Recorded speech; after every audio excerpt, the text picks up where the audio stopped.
اسلام میں ڈپریشن پر قابو پانے کا بہترین حل۔ آئیے اسلام کی نظر میں ڈپریشن کو دیکھتے ہیں۔ سب سے پہلی بات کہ ایک مومن کبھی ڈپریس اللہ کی رحمت سے نا امید و نامایوس نہیں ہوتا، کیونکہ اللہ کی رحمت سے تو مایوس کافر لوگ ہی ہوتے ہیں، جبکہ مومن کا معاملہ ہی الگ ہوتا ہے، جیسا کہ حدیث نبوی صلی اللہ علیہ وسلم میں ہے۔ مومن کا معاملہ بھی عجیب ہے، اس کے ہر کام میں اس کے لیے خیر و بھلائی، اور یہ مومن کے علاوہ کسی کو حاصل نہیں ہے۔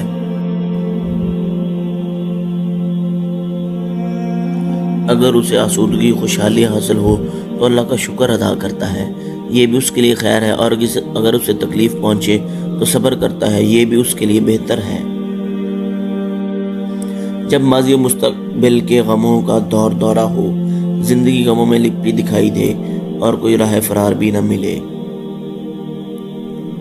تو یہ وہ مقام ہے جب بندہ اللہ کا شکر ان انعامات پر کرے تو اللہ حوصلہ بھی عطا کرتے ہیں اور مزید عطا کرنے کی نوید بھی دیتے ہیں، جیسا کہ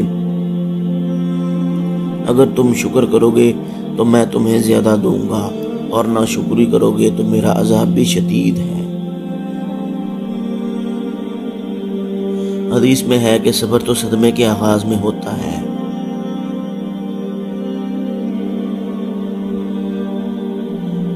کوئی بھی تکلیف ملے تو بجائے اس پہ واویلا کرنے کے ہمیں خاموشی اختیار کرنی چاہیے، اور کسی بھی منفی سوچ کو اپنے پاس پھٹکنے بھی نہیں دینا چاہیے۔ مثلا میں ہی رہ گیا تھا، ایسا میرے ہی ساتھ ہونا تھا، یا میں تھا ہی اسی قابل وغیرہ، بلکہ تقدیر کا فیصلہ مانتے ہوئے آگے بڑھنا چاہیے۔ شیطان کا کام ہی انسانی دماغ کو وسوسوں سے بھرنا ہے اور اللہ کی رحمت سے دور و نا امید کرنا ہے، جبکہ اللہ فرماتے ہیں کہ اللہ کی رحمت سے مایوس نہ ہوں۔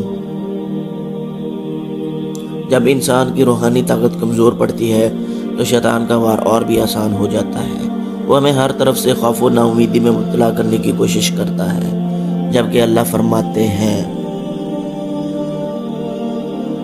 کیا اللہ اپنے بندوں کے لیے کافی نہیں؟